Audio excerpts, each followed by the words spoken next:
the introduction to redox reactions. And what are redox reactions? So let's start with redox reactions. Redox reactions are actually reactions that involve electron transfer. The reactions that involve electron transfer and are made up of two opposing yet complementary processes, namely oxidation and reduction. Now, the electron transfer occurs within these two processes. While one involves the loss of electron, the other involves the gain of electrons. But apart from this, there are also other concepts that we can use to define oxidation and reduction. Oxidation and reduction can also be defined in terms of transfer of oxygen atoms, where oxidation is the addition or gain of oxygen atoms to a substance, while reduction is the loss or removal of oxygen atoms from a substance. We can also define redox in terms of transfer of hydrogen, where we say oxidation is the removal or loss of hydrogen atoms from a substance, while reduction is the gain or addition of hydrogen atom to a substance. Okay, we can also define oxidation and reduction, that's redox reaction, in terms of change in oxidation state, where oxidation can be said to be an increase in the oxidation number of a substance, while reduction is a decrease in the oxidation number of a substance. So remember, we said these two processes are both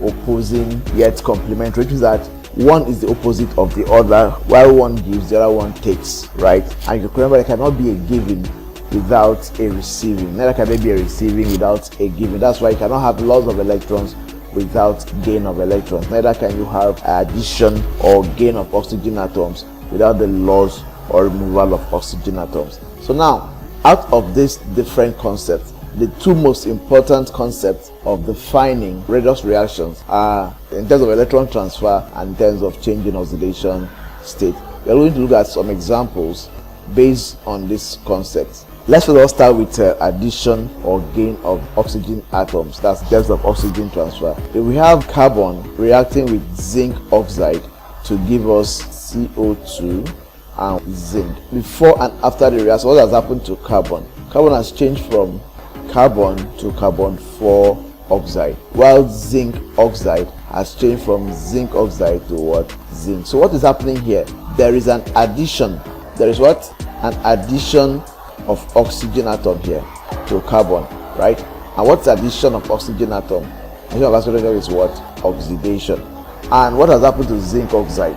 Zinc oxide has moved from zinc oxide to what? To zinc. So what has happened to zinc oxide here? There's a removal or loss of what? Oxygen atom. So what has happened to zinc oxide? This is what? A reduction. So zinc oxide has been reduced. So we say this is a reduction. So we call this reduction. Let's look at another example. Let's say in the thermite reaction between aluminium and iron 3 oxide to give us aluminium oxide and iron. Let's look at the changes that occur here from aluminium to aluminium oxide and from iron 3 oxide to iron, right? Okay, let's analyze it. So what has happened here from aluminium to aluminium oxide? That is what? An addition of oxygen. An addition of oxygen is oxidation. While what has happened to the change that has occurred with iron 3 oxide is iron 3 oxide changing to what? Iron. And what is happening here? Iron 3 oxide has lost oxygen, so this is a removal of oxygen. So a removal of oxygen is known as reduction.